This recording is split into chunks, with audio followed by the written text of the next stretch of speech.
આ વિષ્ણુ ભગવાન નારદજીને શિવ ભક્તિનું માર્ગદર્શન કરે છે.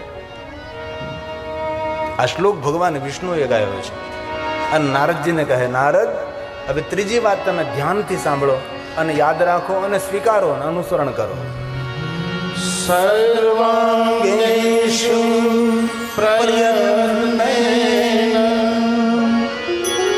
રુદ્રાક્ષા શિવ મહાદેવને બહુ જ પ્રિય છે. વલ્લભાઈ વલ્લભાને એટલે વહાલું લાગુ. ભગવાન શંકરજીને રુદ્રાક્ષ વહાલો છે. રુદ્રાક્ષ પહેરનાર શંકર ભગવાનને વહાલો છે. સર્વાંગેષુ પ્રયત્નેન, યત્નને પ્રયત્ન પૂર્વક નારદજી તમે રુદ્રાક્ષને ધારણ કરો. રુદ્રાક્ષ શા માટે ભાઈ? રુદ્રાક્ષ આપણી રક્ષા કરે છે. રમ રુદ્ર રોગનાશાય ધન્વંતરી રુદ્ર એ રુદ્રાક્ષ છે. એમાં પણ કેટલી ગેરસમજો ભાઈ. સાધુ જ રુદ્રાક્ષ પહેરી શકે ને, બ્રહ્મચારી રુદ્રાક્ષ પહેરી શકે ને, પવિત્ર માણસો એ જ રુદ્રાક્ષ પહેરી શકે ને, શિવ ભક્તો એ જ રુદ્રાક્ષ પહેરી શકે, એવું કાંઈ નથી ભાઈ. શિવ મહાપુરાણમાં કહ્યું છે કે હર કોઈ વ્યક્તિ રુદ્રાક્ષ પહેરી શકે છે. ચાંડાલની સ્ત્રી પણ રુદ્રાક્ષ પહેરી શકે છે. જેની અપવિત્રતાનું વર્ણન ન કરી શકે એવી અપવિત્ર નારી પણ રુદ્રાક્ષને પહેરી શકે છે. ભગવાન શિવની દુનિયામાં કોઈ ભેદ જ નથી. પડદા રહિત, પટ રહિત, કપટ રહિત જેનું જીવન ચરિત્ર એ ભગવાન શિવ છે. કોઈ પણ જાતિના, કોઈ પણ જ્ઞાતિના, કોઈ પણ વર્ણના, કોઈ પણ દેશના, કોઈ પણ વેશના, કોઈ પણ મનુષ્ય સદૈવ રુદ્રાક્ષ ધાર્ય શિવ આજ્ઞા. મહાદેવે આજ્ઞા કરી છે 24 કલાક રુદ્રાક્ષ પહેરવો જોઈએ. જન્મથી લઈને મૃત્યુ સુધી રુદ્રાક્ષ પહેરી શકાય. અરે કોઈનું મૃત્યુ થાય તો પણ રુદ્રાક્ષ તેના અંગ ઉપરથી ન લેવો. કોઈ દાદા દાદી એ રુદ્રાક્ષની માળા પહેરી હોય ને તેનું શરીર શાંત થઈ જાય અને તેને અગ્નિ સંસ્કાર આપવાનો હોય, બાકી બધું લઈ લેવું. જો કે એમાં તમને કહેવું ન પડે કાંઈ. પણ રુદ્રાક્ષની માળા પહેરી હોય તો રુદ્રાક્ષની માળા નહીં લેવી. રુદ્રાક્ષની માળા સાથે તેને અંતિમ યાત્રા કરાવો. પણ એ દાદા દાદી જો સોનામાં બનાવેલી રુદ્રાક્ષની માળા પહેરી હોય તો શું કરવું? તો કે લઈ લેવી તો પ્રેમપૂર્વક ફોહલાવીને લઈ લેવાની, ધીમેકથી લઈ લેવાની. હે ને? આપ સૌને ખબર હોય, અમારા 10 નામની અંદર કોઈનો કૈલાસવાસ થાય તો તેને સમાધિ આપવામાં આવે. સમાધિ રુદ્રાક્ષ પહેરવા પછી તેને અપાય છે. જ્યાં સુધી તેને રુદ્રાક્ષ ન પહેર્યો હોય ત્યાં સુધી મારા 10 નામમાં સમાધિ ન અપાય. રુદ્રાક્ષ પહેરવા પછી તને સમાધિ અપાય છે. તેથી જન્મથી મૃત્યુ સુધી રુદ્રાક્ષ 24 કલાક પહેરી શકાય છે. જે અપવિત્રતાનું વર્ણન અહીંથી હું કરી ન શકું એવી અપવિત્ર અવસ્થામાં રુદ્રાક્ષ આપ પહેરી શકો છો. આ તો તમને બહુ સંક્ષિપ્ત બતાવું છું, બહુ થોડા શબ્દોમાં તમને કહેવાનો પ્રયાસ કરું છું. બાકી શિવ મહાપુરાણ ગ્રંથમાં રુદ્રાક્ષ મહાત્મ્ય એટલું મોટું છે. વિશ્વના દરેક દેવી દેવતાઓ રુદ્રાક્ષ પહેરે, વિશ્વના દરેક ઋષિ મુનિઓ રુદ્રાક્ષ પહેરે. રામજી તો કોઈ દે રુદ્રાક્ષનો ત્યાગ ન કરે, દ્વારકાધીશ રુદ્રાક્ષ પહેરે છે. એક શાસ્ત્રનું નામ છે માલા શાસ્ત્ર. અને દરેક માણસને વાંચનનો શોખ હોય છે. ગપ્પા મારી મારીને જીવનનો મૂલ્યવાન સમય વ્યતીત ન કરાય. એવા માણસો ઉપર દયા આવે છે. અને દુનિયામાં દરેક માણસને 24 કલાક મળે છે. વિદ્યા સર્વભૂષણમ, જેની પાસે વિદ્યા છે ને એ માણસ કોઈ પણ જગ્યાએ પૂજનીય બને છે. તેથી માણસનો વાંચનનો શોખ હોવો જોઈએ, વાંચવું જોઈએ. બજારમાં બેઠા બેઠા બીડા ફૂકી ફૂકી અને જીવનનો કિંમતી સમય ન વ્યતીત. એટલે આપણા ગામની વાત નથી કરતો, આપણું ગામ તો સારું છે. આ તો ખાલી વાત આમ કરું છું. ગામના હોટલે બેસીને જીવનના સમયનો વ્યય ન કરાય ભાઈ. દુનિયામાં તમને બધું પૈસા દેતા મળે, પણ જીવનની ગયેલી ક્ષણ દુનિયાની સંપત્તિ દેતા પાછી નહીં મળે. તેથી સમયનો સારો ઉપયોગ કરીએ, સમયનો સદુપયોગ કરીએ. દુનિયાને ધન આપો, સંપત્તિ આપો, જમીન જાગીર આપો, પણ જીવનનો મૂલ્યવાન સમય કોઈ નહીં આપવાનો. નહીં, કોઈ કભી નહીં. કારણ કે સમયથી તો આપણું જીવન છે. ભણતા દીકરા દીકરીઓને ખબર હોય, એક બુક આવે છે ટાઈમ મેનેજમેન્ટ. દરેક પાસે 24 કલાક છે. 24 કલાકનો તમે કઈ રીતે ઉપયોગ કરો છો? ભિખારી પાસે પણ 24 કલાક છે. ધનપતિ પાસે પણ 24 કલાક છે. ભગવાને કોઈને 25 કલાક નથી આપી, કોઈને 23 કલાક નથી આપી, સૌને 24 કલાક મળી છે. એ 24 કલાકમાં તમે કઈ રીતે તમારા સમયનો સદુપયોગ કરો છો એના પર તમારા જીવનનો નિર્ભર છે. આ સાધુ સંત મહાપુરુષો એકાંતમાં રહી નિરંતર ભજન કરતા રહે, નિરંતર પરમાત્માને યાદ કરતા રહે. જીવનનું ગયેલું બધું પાછું મળે, સમય પાછો મળતો નથી. ગઈ પલ પાસે નહીં આવે, મૂરખ મૂઢ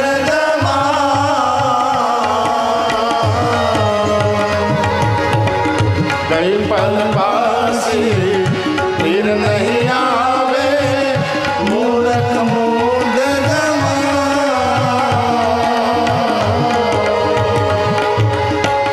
ભવસાગરની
નારદજીને રુદ્રાક્ષનો મહિમા સમજાવે છે.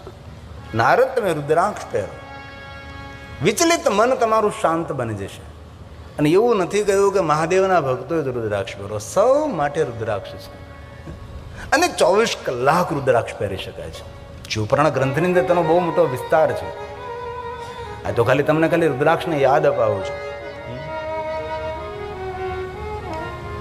તેથી ભગવાન વિષ્ણુજીએ નારદજીને રુદ્રાક્ષ પહેરવાનું કહ્યું છે. જેના ભાલમાં ભસ્મનો ત્રિપુંડ હોય, જેના કંઠમાં રુદ્રાક્ષ હોય, જેના મુખમાં શિવનું નામ હોય, તાપત્રય હરમ, આદિ વ્યાધિ ઉપાધિમાંથી એ મનુષ્ય મુક્ત રહે છે. આવું શિવ મહાપુરાણ ગ્રંથની અંદર બહુ વિસ્તૃત કહ્યું છે. એકવાર ભગવાન મહાદેવજી પાર્વતીના સન્મુખ બેઠા છે અને સુંદર મીઠી મધુર વાતો થઈ રહી છે. પાર્વતી શૃંગાર કરીને બેઠા છે, પણ શિવજીનું ધ્યાન પાર્વતીના શૃંગાર સામે નથી. કોઈ પણ નારી શૃંગાર કરે તો પતિ તેને નિહાળે, તેના માટે બે સારા શબ્દો બોલે તો નારી પ્રસન્ન થાય, રાજી થાય. અને પુરુષનો સ્વભાવ પણ એવો જ હોવો જોઈએ, હંમેશા થોડી થોડી પ્રશંસા કરો. પણ એ આપણને આવડતું નથી, આપણે તો ડારા પડકારા કરીએ. એવું નહીં, સ્વયં શિવ પ્રશંસા કરતા હોય છે. પાર્વતીના રૂપનું વર્ણન મહાદેવ સ્વયં કરે. આવી શંકર ભગવાનની સુંદર લીલાઓ છે. શંકર ભગવાનનું એક નામ છે લીલાધર, લીલા વિશારદ ભગવાન મહાદેવ છે. કોઈ લીલાથી વંચિત ભગવાન શિવ નથી. એ તો આપણા માતા પિતા હોવાને કારણે ઘણી લીલા કથા એવી છે કે સમાજને સામે એ લીલાનું વર્ણન નહીં કરવું જોઈએ. કારણ કે કથા 3 રીતે કરી શકાય. શિવ મહાપણ કથા એક રીતે ન થાય, 3 રીતે થઈ શકાય. હું જે કરું છું તમારી સામે એ લોકભોગ્ય પરંપરા છે. એક કથા છે લોકભોગ્ય દ્રષ્ટિએ કથા કરવી, બીજી કથા છે ગુરુ ને શિષ્ય વચ્ચે કથા કરવી, અને ત્રીજી પરંપરા છે પરમહંસોની વચ્ચે કથા કરવી. બ્રહ્માનંદ મિટા દે પડદા તો ઘટઘટ દર્શન પાવું. હવે પરમહંસોની સામે ભગવાન મહાદેવના ચરિત્રોનું રૂપ અલગ હોય છે. ગુરુ શિષ્યની સાથે કથા થતી હોય એ રૂપ અલગ હોય છે, અને જ્યારે લોકભોગ્ય કથાઓ થતી હોય એ પણ એક રૂપ અલગ હોય છે. કારણ કે શબ્દોની મર્યાદા હોય છે, વાતની મર્યાદા રાખવાની હોય છે, શબ્દોની ગરિમા હોય, શબ્દોની ગરિમાને સમજવી પડે છે, ત્યારે લોકભોગ્ય કથાઓ થઈ શકે છે. આ છે ભગવાનની કથાનું એક મૂલ્ય. કથાને યોગ્ય આકાર આપો. ઘણી કથાઓ છે કે જન સમાજની સામે એ કથાઓ નહીં ખોલવી તો નહીં ખોલવાની. વક્તાને સંપૂર્ણ અધિકાર છે કે વક્તા કઈ રીતે કથાને આકાર આપે છે. વક્તા વિદ્વાન હોવો જોઈએ, વક્તા કોઈ આચાર્યના ચરણોમાં બેસીને ભણેલો હોવો જોઈએ. આ બધું ભણવું પડે છે. અને વિદ્વાન આચાર્યોની સાથે રહી તેની પાસેથી ગ્રહણ કરવું પડે છે. સાંભળીને કથા ન કરે, ભણવું પડે છે. ભણવું વસ્તુ અલગ છે, સાંભળવું વસ્તુ જુદી છે. સાંભળેલું ભૂલાઈ જાય છે, ભણેલું લાંબા સમય સુધી યાદ રહે છે. આપણે સ્કૂલમાં ભણતા હતા, હજી પણ આપણા સ્કૂલની કવિતાઓ કેટલી આપણને યાદ હોય છે. આપણે ભણતા હતા એ આપણા પાઠ્યપુસ્તકોમાં જે પાઠ આવતા હતા એ બધું આપણને ઘણું બધું યાદ છે. આપણે ભણવા બેઠા સ્કૂલની અંદર ત્યારે આપણને ખબર છે કે આપણે ઠીકરાની પાટીમાં એકડો લખતા હતા. આમાં ઘણા ગામડાઓની જે પ્રાથમિક શાળામાં આપણે જે ભણ્યા છીએ, ઠીકરાની પાટી, માટીનો કાંકરો. ક્લાસમાં ગમતું ન હોય તો સાહેબને કહેવાનું, સાહેબ હું આ કાંકરાની અણી કાઢી આવું. 2-3 કલાક સુધી પથ્થર ઉપર બેઠો કાંકરાની અણી કાઢ્યા કરે. પછી મોટો થાય ત્યારે એવું નથી કહેતો હોય તો તમે સમજો તો હું નથી બોલો, તમારી જવાબદારી. અને એ પછી માટીનો કાંકરો અને એ પછી એકડો ઘૂંટવાનો. આપણે ભણ્યા છે, આપણે સૌ ભણ્યા છે. અત્યારે તો માટીની પાટી જતી રહી છે, માટીનો કાંકરો પણ જતો રહ્યો છે. એમાં અમુક છોકરાઓ માટીનો કાંકરો ખાઈ જાય અને મા બાપ કંઈક બેટા જો કાંકરો ખાઈ નહીં જતો, કાંકરો મીઠો બહુ લાગે. માટીનો કાંકરો હોય પેલો ભણવાનો, એકડાને ઘૂંટીને એટલો જાડો કર્યો હોય. આખી પાટીમાં એકલો એકડો, આખી પાટીમાં એક આપણે ભણ્યા છીએ ને. આમાંથી ઘણાને લાભ મળ્યો છે. અત્યારની ડિજિટલ પ્રજાને આ લાભ નથી મળ્યો, આપણને મળ્યો છે. પછી એકડો ઘૂંટીને પાટીમાં એટલો જાડો થઈ જાય. પછી સાહેબ કે હવે એ ભૂહી નાખ, હવે પછી બગડો લખવાનો છે. તો પાટીને ધોવા માટે કે સ્કૂલમાં પૂરી વ્યવસ્થા ન હોય, આપણે કે પાણીની બોટલ લઈ ન ગયા હોય, પાટીને સાફ કરવા માટે મોટો અધર્મમાં દૂરો. આમાંથી ઘણા એવું ભણ્યા છે, નહીં ભણ્યા હોય ભાઈ, આપણે તેવું જ ભણ્યા છીએ ને. પાટીમાં એ અધર્મ મધુરમ. અને પછી એ લૂછવા માટે કે આપણી પાસે રૂમાલ તો કાંઈ હોય નહીં, કાંઈ અહીંયા જ લૂછવાની, આમ પાટીને અહીંયા લૂછી નાખવાની. અને નાગપુરમાં કાંઈ પૂર આવે, નાગપુરમાં પણ પૂર આવે તો લૂછવા માટે કાંઈ આપણી પાસે રૂમાલ ન હોય, એક અહીંયા ને અહીંયા. આપણી દુનિયા આવી હતી ને આમાંથી આપણે સૌ આગળ આવ્યા છીએ ને.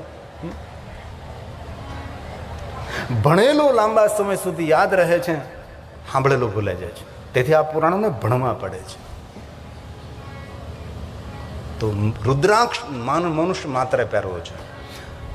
ક્ષમા કરું છે એક વાત માટે. એ કોઈ આચાર્યજી કોઈ ચોક્કસ સંપ્રદાયનું નામ નથી લેતો હું, કારણ કે કોઈની નિંદા કરવાનો આપણને કોઈ અધિકાર નથી. પણ એ દુઃખ જરૂર થયું મને બહુ. ચોક્કસ કોઈ સંપ્રદાયના એક મહાત્મા સ્વામીજી પ્રવચન કરતા હતા, એમાં માલા શાસ્ત્રનું વર્ણન કરતા હતા. મને રસ પડ્યો, ચેનલમાં કથા આવતી હતી, હું સાંભળતો હતો. એમને સુંદર માલા શાસ્ત્રનું વર્ણન કર્યું. કાષ્ટની માલાનું વર્ણન કર્યું, ચંદનની માલાનું વર્ણન કર્યું, સુખડની માલાનું વર્ણન, સ્ફટિક માલાનું વર્ણન, તુલસીની માલાનું વર્ણન કર્યું. અનેક એવી માલાઓ. પણ તુલસીની માલા સુધી એ પહોંચ્યા, તુલસીથી પાછા વળી ગયા. ત્યારે મને થોડું ઓછું લાગ્યું. મેં કીધું આટલી બધી માલાઓનું વર્ણન કર્યું, ધાતુની માલા, તુલસીની માલા, કાષ્ટની માલા, અલગ અલગ કાષ્ટોની માલા, સ્ફટિક માલા, તુલસી માલા, પણ આ તુલસીની માલાથી પાછા શા માટે ફર્યા? પણ એને બોલવું જોઈએ કે દુનિયામાં માલામાલ કરનારી કોઈ માલા હોય તો રુદ્રાક્ષની માલા જ હોઈ શકે છે, એનાથી કોઈ મોટી માલા ના હોય શકે. પણ સંકુચિતતા ત્યાં સુધી એ માણસ નહીં પહોંચ્યા સ્વામીજી. માલાઓમાં કોઈ રાજા માલા હોય તો એ રુદ્રાક્ષની માલા છે. કોઈ સામાન્ય માલાથી કોઈ પણ મંત્ર જાપ કરો અને એ સમાન ફળ આપે છે, પણ એ જ મંત્ર રુદ્રાક્ષની માલાથી જ્યારે જાપ કરવામાં આવે છે તો એકમ વા કોટી ગુણિતમ, એ મંત્ર કરોડ ગણું ફળ વધારે આપે છે એ રુદ્રાક્ષની માલા. અને એવું નથી કહ્યું કે મહાદેવનો મંત્ર હોય, શિવનો મંત્ર તો જ રુદ્રાક્ષની માલાથી થાય, એવું નથી. કોઈ પણ દેવી દેવતાઓનો મંત્ર હોય રુદ્રાક્ષની માલાથી કરી શકાય છે. અને બીજું જે માલા પરંપરામાં જે છે, જપ તપ જે મહાત્માઓ, સાધુ સંતો, ભક્તો જે કરતા હોય એના માટે એક સુંદર સૂત્ર છે. માલા જપ કરીને જ્યારે પારાઓ ઘસાઈ જાય ત્યારે તે ઉજળો થાય. માલા જપ કરીને પારાઓ જ્યારે ઘસાઈ જાય ત્યારે એ માણસ ઉજળો થાય છે. બાકી એક દિવસમાં ન થાય. ભગવાન વિષ્ણુજીએ નારદજીને 3 માર્ગો બતાવ્યા છે. નારદ, આ ત્રણ વાતને ગ્રહણ કરો. તમે ભાલમાં ભસ્મનું ત્રિપુંડ કરો, રુદ્રાક્ષને ધારણ કરો, પંચાક્ષર મંત્રનો જાપ કરો. હવે ભગવાન વિષ્ણુજી બીજી ત્રણ વાતો કરે છે. ધ્યાન દીજીએ. કથા એક ગંભીર વિષય છે. કથા કોઈ મનોરંજન નથી ભાઈ. આજકાલ આપણે કથાઓને મનોરંજન મારી દીધું, નાચવાનું, કૂદવાનું. જરૂર થોડું ઘણું જરૂરી છે, એટલું જરૂરી નથી જેટલું કથા, ભગવાનની કથા સમજવી. કથા મનોરંજન નથી, કથા આંખનું અંજન છે. આપણી દ્રષ્ટિ બદલે, આપણું જીવન બદલે, આપણી જીવન શૈલી બદલે, આપણી થોડી પ્રણાલી બદલે, આપણી ખાણી પીણી, રહેણી કહેણી, આપણી વાણી, આપણો વ્યવહાર બદલે. અને કથા સાંભળ્યા પછી જીવન અપડેટ ન થાય, કથા સાંભળ્યા પછી જીવનને બદલવામાં ના આવે તો આપણે 9 દિવસ બેઠા, પણ કથા આપણામાં નહીં બેઠી. તેથી કથા સાંભળ્યા પછી કંઈક ગ્રહણ કરવું પડે છે, જીવનને બદલવું પડે છે. ભલે વધારે નહીં, પણ જીવનમાં 5 નિયમોનું અનુસરણ તો માણસે કરવું જ જોઈએ. જીવનમાં શાંતિની અનુભૂતિ, અહેસાસ કરવો હોય તો પહેલો નિયમ, માણસે વધારેમાં વધારે મૌન રહેવું જોઈએ. બોલવાથી શક્તિનો વ્યય થાય, બોલવાથી આયુનો પણ વ્યય થાય છે. આ બોલવું ને, શરીરનો એક એક રક્તકણ, શરીરનો એક એક રૂવાડો, શરીરની એક એક રગ નસ જ્યારે કાર્યરત બને, મગજના બધા જ જ્ઞાનતંત્રીઓ કાર્યરત થાય, ત્યારે માણસ એક શબ્દ બોલી શકે છે. આમાં જે ભણેલા ગણેલા જે સાધુ સંત મહાનુભાવ હોય ને તેને ખબર હોય, એક શબ્દ બોલવા માટે પગની નખથી લઈ મસ્તક સુધી બધી જ ચેતનાઓ કાર્યરત થાય ત્યારે તમે બોલી શકો છો. આખા શરીરને કામે લગાડવું પડે છે. એટલે મારે નહીં, સામાન્ય કોઈ પણ માણસ જ્યારે બોલતો હોય ત્યારે વાત છે. તેથી આજથી આપણે નિર્ણય લેવાનો છે, આપણે વધારે વધારે મૌન રહેવું. મૌનથી ભીતરી ઉર્જાની વૃદ્ધિ થાય, યાદ શક્તિની વૃદ્ધિ થાય. મૌન રહેવાથી કલહથી રક્ષા થાય, મૌન રહેવાથી કલેશ ન થાય, કોઈ સાથે મન દુઃખ ન થાય. તેથી બડબડાટ નહીં કરવો, બોલવું નહીં. ઘણા માણસો તો કેવા દયા આવે ના, પર કારણ હોય તો પણ બોલે, ન કારણ હોય તો પણ બોલે, જાગતો હોય તો બોલે. ઘણા તો ઊંઘમાં બગડાટી બોલાવે, આપણને હુવા ન દે, બોલો આખી રાત બોલતો, એ ગયો માર માર, સુતા સુતા. એ તો સારું છે, ભગવાને કૃપા કરી છે કે મેરા પછી બોલી શકતા નથી. નકર તો બોલતો બોલતા ભાઈ ધીમા ધીમા હાલજો, મેં રોદા લાગે છે. એક મેં સુંદર સૂત્ર વાંચ્યું, બહુ સરસ બુક છે, મરો ત્યાં સુધી જીવો. ગુણવંત શાહની લખાયેલી બુક છે, બહુ સરસ બુક ગુણવંત શાહ. આમાં જે વાંચનના શોખી હોય તે ત્યાંથી પરિચય હોય, બાકી તો વાંચનનો શોખ ન હોય, ધૂળ પડે જિંદગીમાં. એમાં સુંદર સૂત્ર હતું, ગમે એટલી જીવનમાં પુરુષાર્થ અને મહેનત કરીને સમૃદ્ધિને ઊભી કરો છો તમે. બહુ સરસ વાત છે, ધ્યાન દીજીએ. અને સત્ય વાત છે. મને પહેલી વાર આ સૂત્ર મને આમ નજરસ્થ થયું ને મને ગમ્યું. મેં કીધું વાહ ક્યા બાત હે. પૂરું જીવન અતિ મજૂરી મહેનત કરીને જે કાંઈ કરવું પડે બધું કરી, બહુ ધનપતિ બનીએ અને બીમાર પડીએ ત્યારે આપણી મર્સિડીઝ ગાડીની અંદર આપણને હોસ્પિટલ લઈ જવામાં આવે છે. અને એ હોસ્પિટલમાં આપણું મૃત્યુ થાય પછી મર્સિડીઝ ગાડીમાં લાવવામાં નથી આવતા, શબ વાહિનીમાં લાવવામાં આવે છે. એકદમ સત્ય છે. BMW લઈને જાઓ છો ત્યારે તમે તારી બહુ મૂલ્યવાન ગાડીમાં હોસ્પિટલમાં જઈ રહ્યા છો, પણ એ જ જેનું જ્યારે મૃત્યુ થાય ત્યારે એમની મર્સિડીઝ ગાડીમાં તેને લાવવામાં નથી આવતા. તેને સ્પેશિયલ શબ વાહિની હોય એમાં તેને ઘરે લાવવામાં આવે છે. એકદમ સત્ય છે, હું તમને ડરાવતો નથી. આ જીવનની સ્પષ્ટતા કરું છું કે આ જીવન કોને કહેવાય. અને બીજું, જીવન પર્યંત મહેનત કરી છે આપણે. એટલો સુંદર રાજમહેલ પણ ઝાંખો પડે એવો સુંદર આપણે બંગલો બનાવ્યો છે. આ આપણી જ મહેનતનું ફળ છે, આપણે જ પુરુષાર્થનું ફળ છે. કેટલું જીવનમાં ઉધામાં કર્યા. વિચાર ન કર્યો, એક જીવનનો પરિવારનો આપણા મોજ શોખનો વિચાર ન કર્યો, કાંઈ ન કર્યું. અઢળક સંપત્તિ ભેગી કરી, આટલી સુખ સાહેબી ઊભી કરી, આપણું મૃત્યુ થાય, અગ્નિ સંસ્કાર આપે, પછી તેના અસ્થિ લાવવામાં આવે છે. એને પણ બંગલાની બહાર રાખવામાં આવે છે, એને પણ ઘરની અંદર પ્રવેશ નથી. આપણો બનાવેલું ઘર, આપણું બનાવેલું મકાન, આપણું જ બધું ઊભું કરેલું, પણ એ બંગલામાં આપણે ગયા પછી આપણા અસ્થિને અંદર લાવવામાં નથી આવતી, એને બહાર રાખવા પડે છે.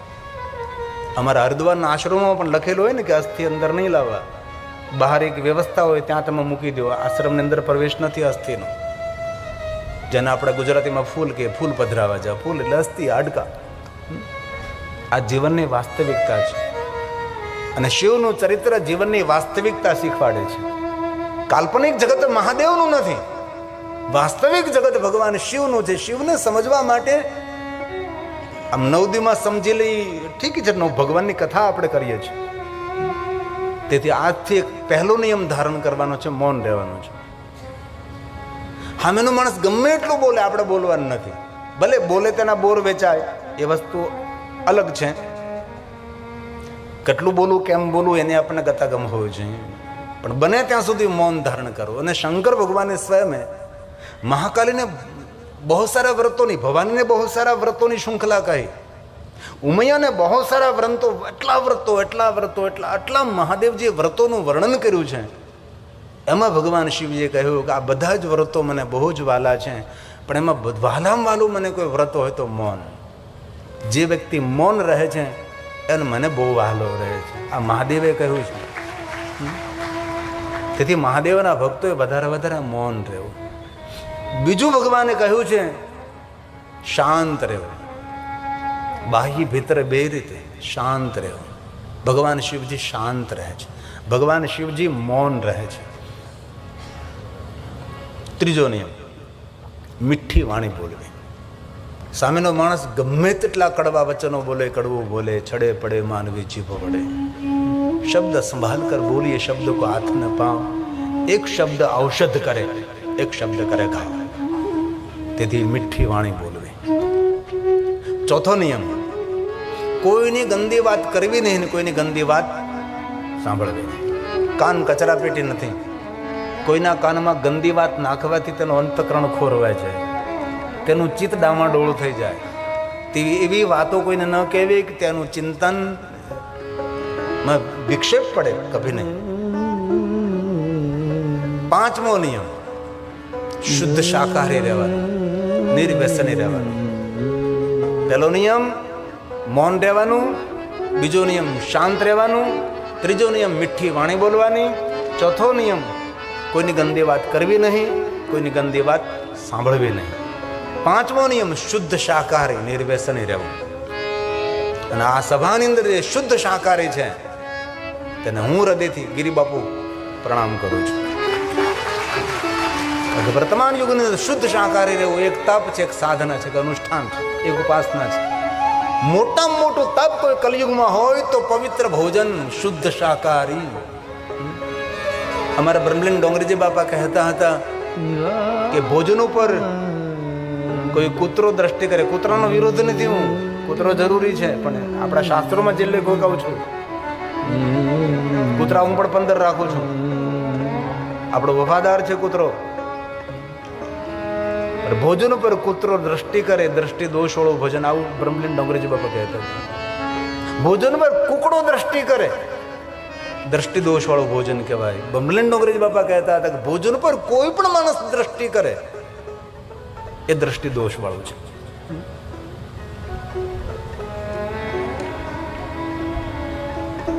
તેથી ભોજનની પવિત્રતા, આપણો આ મગજ છે ને અહીંથી નથી ચાલતું, પેટમાંથી ચાલે છે. જેવો આહાર તેવા વિચારોની ઉર્જાઓ પ્રગટ થાય. તેથી ભોજન પવિત્ર હોવું બહુ જરૂરી છે. અમારા મહાત્માઓ બધા જ્યાં ત્યાં જે તે જગ્યાએ જેના તેના ઘરે ભોજન ન કરે, ભોજનની બહુ જ પવિત્રતા રાખે છે. जैसा भोजन खाए ये सत्यम सत्यम न संशय, तैसा ही मन हो. जैसा भोजन खाए મજ્જા બને, ભોજનમાંથી રક્ત બને, ઉત્તમ અંશમાંથી મન બને છે. तैसा ही मन हो. जैसा पानी पीजिए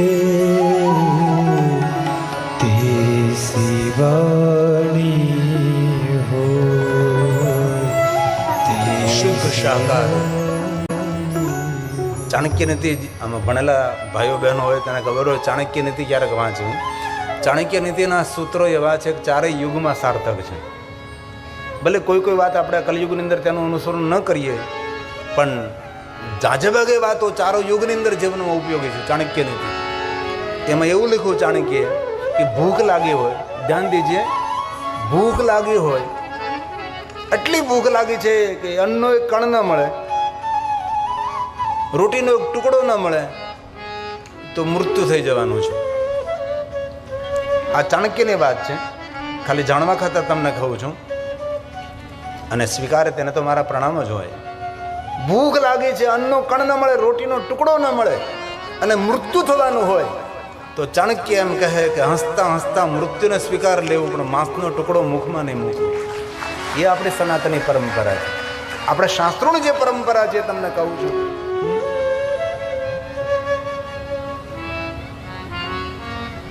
તેથી નિર્વ્યસની જીવન, કોઈ વ્યસન નહીં, કોઈ બંધન નહીં. આ 5 નિયમો આજથી કોઈ ધારણ કરશે. આથી પહેલો નિયમ તો આજે જ તે મૌન જ તે. ઘરે જાય તો ખબર પડવું જોઈએ કે આ દાદા કેમ મૌન થઈ ગયા. ઘરના કહેવું જોઈએ કે દાદા કથા સાંભળવા ગયા હતા એટલે મૌન થઈ ગયા. અને કોઈ બહેન મૌન થઈ જાય, સાસુ મૌન થઈ જાય તો પુત્ર વધુના મને કેટલા આશીર્વાદ મળે. મૌન થઈ જાય. ઘરમાં બોલવાનું બંધ કરી દે. ઘરને સ્વર્ગ બનાવવા માટે ફર્નિચરની જરૂર નથી. જરૂર કરજો ફર્નિચર. ઘરને સ્વર્ગ બનાવવા માટે ફર્નિચરની જરૂર નથી, સારા નેચરની જરૂર છે. સ્વભાવ આપણો સારો હોવો જોઈએ તો આપણા માટે સ્વર્ગ સ્વર્ગ જ છે. હવે ભગવાન વિષ્ણુજી નારદજીને બીજી 3 વાતો કહે છે. નારદ સાંભળો તમે. આ ભગવાન વિષ્ણુ નારદજીને શિવ ભક્તિનું માર્ગદર્શન કરે છે. અને શિવ મહાપડ ગ્રંથમાં કહ્યું પણ છે, કોઈ પણ સંસારમાં ભટકતો માણસ તેને ભગવાન મહાદેવની ભક્તિનું દાન કરવું એનાથી મોટું કોઈ પુણ્ય પણ નથી. કોઈ પણ માણસ હેરાન થતો હોય, દુઃખી થતો હોય, ભટકતો હોય આમથી તેમ, એ માણસને મહાદેવની ભક્તિ તરફ પ્રેરિત કરો. અને ગૌરવથી કહું છું, ભગવાન વિષ્ણુજીએ દેવતાઓને શિવ ભક્તિ તરફ પ્રેરિત કર્યા છે. બ્રહ્માજી એકવાર ચિંતિત હતા. દરેક દેવતાઓને બ્રહ્મલોકમાં આમંત્રિત કરે છે અને દેવતાઓ બ્રહ્માએ કહ્યું એટલે બધા દેવતાઓ બ્રહ્મલોકમાં ઉપસ્થિત થાય છે. બ્રહ્માજીને ચિંતાતુર જોયા છે ત્યારે દેવતાઓ કહે, પિતા, હે લોક પિતામહ બ્રહ્મા, તમારા ચહેરા પર ઉદાસીનતા કેમ છે? તમે એટલા બધા ચિંતિત કેમ છો? અમે તમારી કઈ સેવા કરીએ? ત્યારે બ્રહ્માજીએ કહ્યું કે મને મારી કોઈ ચિંતા નથી દેવતાઓ, તમારા સૌની મને ચિંતા થાય છે. કઈ વાતની ચિંતા બ્રહ્માજી? ત્યારે બ્રહ્માજી સૌ દેવતાઓને કહ્યું કે દેવતાઓ, મને જવાબ આપો, હું જે પ્રશ્ન કરું તે. બ્રહ્માજીએ કહ્યું કે દેવતાઓ, આ તમને જે વૈભવ મળ્યો છે એ વૈભવ તમારી પાસે રોજ રહે એના માટે કોઈ યોજના બનાવી છે? આટલી સમૃદ્ધિ, એટલી સંપત્તિ, એટલો વૈભવ મળ્યો છે તો એ વૈભવ તમારી પાસે રોજ માટે રહેવો જોઈએ. વૈભવથી તમે વંચિત નહીં થવા જોઈએ. જે ઠાઠમાઠ જે વૈભવ છે એ રોજ રહેવો જોઈએ. એના માટે કોઈ તમે યોજના કરી છે? નહીં. તો આવતા સમયમાં કોઈ જીવનમાં દુઃખો ઊભા થશે તો દુઃખ નિવારણ માટે કોઈ યોજના કરી છે? દેવતાઓ કે નહીં, અમે તો કઈ ભવિષ્યનો વિચાર જ નથી કરતા. જે મળ્યું છે લહેર કરી છે, મજા કરી છે, ખાઈ પીને આનંદ કરીએ છીએ. નહીં નહીં, તમારા ભવિષ્યની ચિંતા મને થઈ રહી છે કે આવતા સમયની અંદર આ વૈભવ તમારો ચીનમાં જશે તો શું કરશો તમે? આવતા સમયની અંદર તમારો વૈભવથી વંચિત બની જશે તો તમે શું કરશો? કોઈ મોટા મોટા દુઃખો ઊભા થશે તો દુઃખોનું નિવારણ તમે કઈ રીતે કરશો તેની કોઈ યોજના તમારી પાસે છે? દેવતાઓ કે નહીં, બ્રહ્માજી આપ કોઈ અમને કહો, માર્ગદર્શન કરો, અમે શું કરીએ? ત્યારે બ્રહ્માજી દેવતાઓને એમ કહે છે કે દેવતાઓ, હું તમારી સાથે આવું અને આપણે સૌ ક્ષીરસાગર ભગવાન વિષ્ણુની પાસે જઈએ. અને બ્રહ્મા સ્વયં દેવ સમૂહને લઈને ભગવાન શ્રી હરિ વિષ્ણુની પાસે જાય છે. અને આટલો મોટો સમૂહ આવે છે તો વિષ્ણુ ભગવાન પોતાના આસનથી ઊભા થઈ જાય છે. જો આ મોટો વિવેક છે એકલ દોકલ કો ઠીક છે, સાધુ સંત મહાપુરુષ આપણે ઊભા થઈને સ્વાગત કરીએ, પણ કોઈ મોટો સમૂહ આવ્યો હોય તો પણ ઊભા થઈને તેને આવકારવા જોઈએ. આ વિષ્ણુ ભગવાને કહ્યું. ઊભા થઈ ગયા વિષ્ણુ ભગવાન, સૌને આવકાર્યા છે. ત્યારે દેવતાઓએ વિષ્ણુ ભગવાનને પ્રણામ કર્યા છે. ત્યારે વિષ્ણુ ભગવાને ફરી સૌ દેવતાઓને પ્રણામ કર્યા છે.